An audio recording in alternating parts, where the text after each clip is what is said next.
ఓం సమర్థ సద్గురు సాయినాథ్ మహారాజ్కి జై. ఓం సాయిరామ్. మన బాబా కుటుంబ సభ్యులందరికీ నమస్తే అండి.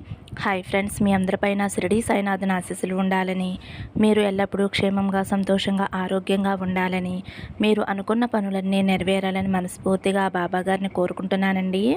ఫ్రెండ్స్, మీరు ఇప్పటి వరకు ఎక్కడెక్కడో జ్యోతిష్యం చెప్పించుకుని మీ జీవితంలో ఎటువంటి మార్పు లేక ఇబ్బంది పడుతూ ఉన్నారు కదండి. శ్రీ సాయిబాబా ఆశీస్సులతోటి గురూజీ సీతారామరాజు గారు జ్యోతిష్యం చెప్తారండి. ఒక్కసారి కాంటాక్ట్ అవ్వండి. ఫోన్ నెంబర్ వచ్చేసి 9989794560. మీకు ఎటువంటి సమస్య ఉన్నా సరే, ప్రేమ, పెళ్ళి, ఉద్యోగం, రాజకీయం, అప్పుల బాధలు, ఆస్తి తగాదాలు, ధనం నిలకడ లేకపోవటం, భార్యాభర్తల మధ్య సమస్యలు, ఇలా ఏ సమస్య ఉన్నా సరే ఆ సమస్యకు తగిన పూజలు చేసి గురువుగారు పరిష్కారం చూపిస్తారండి. నమ్మకంతో ఒక్కసారి కాల్ చేయండి. నమ్మితే గనక అంతా మంచి జరుగుతుందండి. ఇంక ఈరోజు వీడియోలోకి వెళ్ళిపోదాం ఫ్రెండ్స్. మన బాబాగారు ఏమంటున్నారంటే, తల్లి, ఈరోజు నీ కోసం ఒక చీటీని తీసుకువచ్చాను. నా మీద నమ్మకంతో ఒక్కసారి తెరిచి చూడు. నీకు రాబోయే అదృష్టాన్ని ఇప్పుడే తెలుసుకుని నీ మనసుని ప్రశాంతంగా ఉంచుకో తల్లి. నీకు ఎప్పుడూ కూడా నా ముందు చీటీలు వేసి నీకు ఏదైనా తెలుసుకోవాలి అన్న కోరిక కలిగినప్పుడు నా ముందు చీటీలు వేసి అది జరుగుతుందా లేదా బాబా అని నువ్వు నన్ను అడగటం సహజమే కదమ్మా. ఈరోజు నువ్వు ఊహించిన విధంగా నీ కోసం ఈ చీటీలో ఒక అద్భుతాన్ని దాచి ఉంచాను.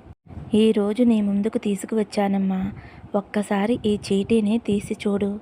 నువ్వు అనుకున్నటువంటి, ఎదురు చూస్తున్నటువంటి గొప్ప శుభవార్త ఈ చీటీలో ఉందమ్మా. నిన్ను పట్టించుకోవటం లేదు అని నాపై అలిగావా తల్లి?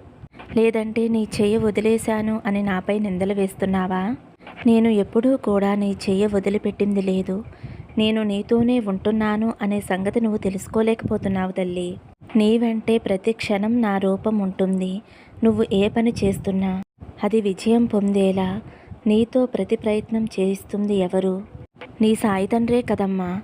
మరి అంతగా నాతోనే ఉంటే మరి నాకు ఈ కష్టాలు, బాధలు ఎందుకు బాబా అని నన్ను అడుగుతున్నావు కదా తల్లి. నేను నీతో ఉన్నంత మాత్రాన నువ్వు చేసుకున్న పాపకర్మలు అనుభవించకుండా వెళ్ళిపోతాయా? ఎవరు చెప్పారు నీకు? భగవంతుడికైనా కర్మను అనుభవించక తప్పదు. నేను నీతో ఉండేది ఎందుకో తెలుసా తల్లి? నీకు చెడు సమయంలో, నీ సమయం నీకు బాగా బాధ కలిగి నాకు ఎవరూ కూడా తోడు లేరు అని నీలో నువ్వు భయానికి గురయ్యి నిన్ను నువ్వు అసహనానికి గురి చేసుకుంటూ ఉంటావు చూడు తల్లి. ఆ సమయంలో నేను నీకు అండగా ఉన్నాను. ఎటువంటి చెడు ఆలోచనలు కానీ, ఎటువంటి చెడు నిర్ణయాలు తీసుకోకుండా నిన్ను రక్షించేది నీ సాయి తండ్రే కదమ్మా. మరి ఎవరనుకుంటున్నావు తల్లి? నేనే నిన్ను ఎల్లవేళలా రక్షించుకుంటూ వస్తున్నాను. నువ్వు నన్ను ఎప్పుడైతే బాబా అని పిలిచి నువ్వు నాకు దగ్గరయ్యావో అప్పటి నుంచి నీ సంరక్షణ బాధ్యత అంతా నేనే స్వీకరించాను. కానీ నువ్వు మాత్రం అర్థం చేసుకోకుండా కష్టాల నుండి, సమస్యల నుండి నిన్ను విముక్తి కలిగించలేదు అని అనుకుని నాపై అనవసరంగా కోపం తెచ్చుకుంటున్నావమ్మా. నీకు అవసరమైనవన్నీ సమకూర్చలేదు అని ఆలోచిస్తూ ఈ విధంగా బాధపడుతున్నావు తల్లి. అది ఎంతవరకు నిజం అనేది ఒక్కసారి నువ్వే ఆలోచించుకో అమ్మా. ఇంత కష్టకాలంలో కూడా నువ్వు ఈ రోజు వరకు ఇంత ధైర్యంగా నిలబడగలిగావు అంటే అందుకు నీకు ఎలాంటి సహకారం లభించలేదంటావా తల్లి? ఒక్కసారి ఆలోచించమ్మా. ఆ విషయం నీకు ఏదో ఒక రోజు తప్పకుండా గుర్తుకు వస్తుంది. ఇంకా చెప్పాలి అంటే నీకు రోజు ఏదో ఒక రకంగా గడిచిపోతుంది. మరి అటువంటప్పుడు నేను నీతో ఉన్నట్లా లేనట్లా తల్లి? నేను గనుక ఒక్కసారి ఈ కర్మలన్నీ తీసేస్తే నువ్వు మరలా ఈ కర్మలు అనుభవించవలసిందే. కానీ నేను అనుకుంటుంది ఏమిటి అంటే, ఇన్ని రోజుల నీ చెడు కర్మలన్నీ ఒక్కసారిగా తీసేసి వాటి స్థానంలో మంచిని ప్రవేశించేలా చేద్దాము అని అనుకుంటున్నానమ్మా. అందువలన నువ్వు జీవితంలో ఎంతో ఆనందంగా, సంతోషంగా జీవించాలని నేను కూడా ఎంతో ఆశపడుతున్నాను. ఇక ఈ జీవితం అంతా సుఖ సంతోషాలతో ఎంతో సంతోషంగా ఉంటావు. ఇక నుండి ఏ జన్మలో కూడా నీకు ఎలాంటి కర్మలు అనేవి రావు. నీ చెడు కర్మలన్నీ తొలగిపోయే రోజులు రాబోతున్నాయి. అతి కొద్ది రోజుల్లోనే నీ కర్మలన్నీ తొలగిపోయి నీ భవిష్యత్తంతా కూడా సంతోషమయం చేసుకోబోతున్నావమ్మా. సుఖంగా నీ కుటుంబంతోటి జీవించబోతున్నావు. కాస్త ప్రశాంతంగా ఉండు తల్లి. మంచి మంచి ఆలోచనలతోటి రోజును ప్రారంభిస్తూ ఉండు. నువ్వు అనుకున్నట్లు అంతా జరుగుతుందమ్మా. నీకు అంతా మంచే చేస్తాను అని చెబుతున్నాను కదా తల్లి. నేను నీకు మాట ఇస్తున్నాను. నువ్వు ఆనందంగా జీవించాలి అని, నీ కుటుంబంతో హాయిగా ఉండాలి అని ఎన్ని కలలు కన్నావో అవన్నీ కూడా తప్పకుండా నిజం అయ్యేలా చేస్తాను తల్లి. వీటి కోసం నువ్వు ఎందుకు అంతలా పగలు రాత్రి నిద్రాహారాలు లేకుండా అంతలా ఆలోచిస్తున్నావు? చెప్పు తల్లి. దానివల్ల నీకు ఏమైనా ప్రయోజనం ఉంటుందా? ఉండదు కదా. కాబట్టి నాపై పూర్తి నమ్మకాన్ని ఉంచు తల్లి అని చెబుతున్నాను. అయినా సరే నువ్వు మాత్రం అపనమ్మకాన్నే పెంచుకుంటున్నావు. అసహనానికి గురవుతున్నావు. సమస్యలు రోజూ ఉండేవే. నీ నిద్ర మానుకుని ఆలోచించటం వలన అవి పరిష్కారం అవుతాయా? అలా అవ్వవు కదా తల్లి. ఆలోచనలన్నీ పక్కన పెట్టి ముందు హాయిగా నిద్రపో. ఆరోగ్యాన్ని జాగ్రత్తగా కాపాడుకుంటూ ఉండు తల్లి. ఒకటి చెప్పనా అమ్మా? నీకు ఏమి ఇవ్వాలో తెలిసిన ఆ భగవంతుడికి ఎలా ఇవ్వాలో కూడా తెలుసు తల్లి. నీకు ఆయువు పోసిన ఆ భగవంతుడికి నీ ఆపదను తొలగించటం కూడా తెలుసు కదా.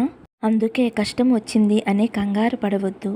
సుఖాలు రాగానే సంబరపడిపోవద్దు. విజయం అనేది మనకి ఒకే ఒక దారిని చూపిస్తుంది. కానీ అపజయం అనేది మనకి 100 పరిష్కారాలను అందించేలా చేస్తుంది.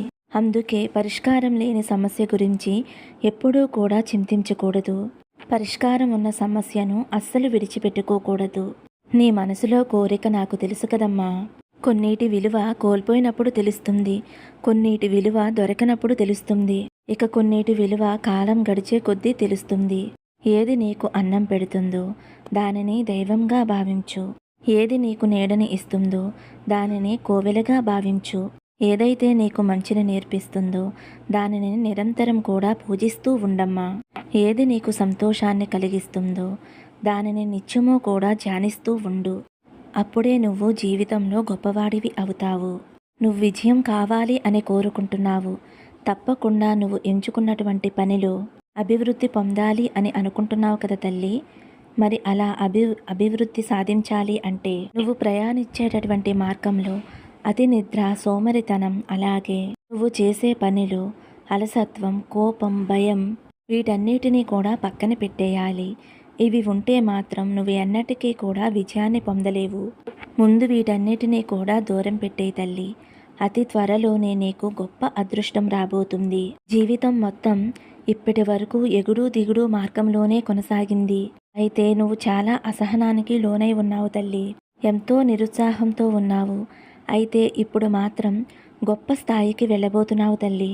అలా వెళ్ళినప్పుడు ఏమాత్రం నీలో పొగరు పెరగకుండా, కిందకు వచ్చినప్పుడు బాధపడకుండా అలా వెళ్ళేవారే నిజమైన విజేత. ఇది మాత్రం జీవితంలో ఎప్పుడూ గుర్తుంచుకో తల్లి. ప్రయత్నం అనేది నువ్వు చేసేటటువంటి ధర్మ ఫలితం. ఇక భగవంతుడి యొక్క నిర్ణయం, పరిస్థితులు, కాల నిర్ణయం వీటన్నిటినీ కూడా ఎదుర్కొనేది నీ మనోధైర్యం. కాబట్టి ప్రతి ఒక్కటి కూడా జాగ్రత్తగా గుర్తుంచుకుని నువ్వు ఎంచుకున్నటువంటి పనిలో తప్పకుండా విజయం పొందాలి అంటే ఏవైతే విడిచిపెట్టాలో ఇప్పుడు నేను చెప్పాను కదమ్మా, వాటన్నిటినీ కూడా తప్పకుండా విడిచిపెట్టేయి. అతి నిద్ర, అలాగే ఎక్కువగా అలసత్వం చెందటం, దాని పట్ల చిరాకు వ్యక్తం చేయటం వీటన్నిటినీ కూడా మర్చిపో తల్లి. ఇప్పుడు శ్రమిస్తేనే కదా రాబోయే రోజులలో మంచి జీవితాన్ని పొందగలిగేది. కాబట్టి కొన్ని రోజులు మాత్రం తప్పకుండా శ్రమించు. చాలా రోజుల నుంచి నువ్వు ఎంతో దీనంగా బాధపడుతున్నటువంటి ఒక సమస్య తప్పకుండా పరిష్కారం అవుతుంది. ఎలా నిరాశకు గురయ్యావో అంతకు మించి రెట్టింపు ఆనందంతో నీ కుటుంబంతో సంతోషంగా గడుపుతావు తల్లి. నిన్ను చూస్తూ నేను కూడా ఎంతో సంతోషిస్తాను. నువ్వు ప్రారంభించిన పని పూర్తయ్యేందుకు నా నుండి నీకు అన్ని సహకారాలు అందిస్తాను. ఇన్ని రోజులు ఆలస్యం అయింది అని ఇక విచారిస్తూ కూర్చోవద్దు. ఆ ఆలస్యం అనేది నీకు ఎంత అద్భుతంగా మారబోతుందో నువ్వే చూసి ఆశ్చర్యపోతావు. నా ద్వారా నీకు నీ కుటుంబానికి ఆశ్చర్యపడేటటువంటి ఒక బహుమతిని ఇవ్వబోతున్నాను. నాకంటూ వారసులు ఎవరు ఉన్నారు? నన్ను ఆశ్రయించిన వారే నా వారసులు. మీ ఆలోచనలు, మీరు చేసే ప్రతి పనిని నా కోసం వినియోగిస్తున్నందుకు మీకు ధన్యవాదాలు. నేను ఎప్పుడూ కూడా మీ వెన్నంటే ఉండి పిలిస్తే పలుకుతాను తల్లి. నేను ఎప్పుడూ మీ నుండి కోరుకునేది కేవలం స్వచ్ఛమైన ప్రేమను మాత్రమే. ఆ ఒక్కటి నీ సాయి తండ్రికి అర్పించండి చాలు. ఇక నేను మీ నుండి ఏమీ కోరుకోనమ్మా. నేను నీకు మాట ఇస్తున్నాను తల్లి. నీ జీవితమంతా కూడా నేను నీకు తోడుగా ఉంటాను అని. మీరు అనుకున్నటువంటి ప్రతి పనిని జాగ్రత్తగా మీతోటి చేయిస్తానని మాట ఇస్తున్నాను. సంతోషంగా ఉండు తల్లి. ఫ్రెండ్స్, బాబాగారు సందేశం ఉన్నారు కదండి. ఈ సందేశం నచ్చితే కనుక ఒక చిన్న లైక్ ఇవ్వండి. అలాగే ఫస్ట్ టైం చూసేవారైతే మన బాబా భక్తి ఛానల్ తప్పకుండా సబ్స్క్రైబ్ చేసుకోండి ఫ్రెండ్స్. సర్వే జనా సుఖినో భవంతు. సమస్తం సద్గురు సాయినాథార్పణమస్తు. శుభం భవతు. జై సాయిరామ్.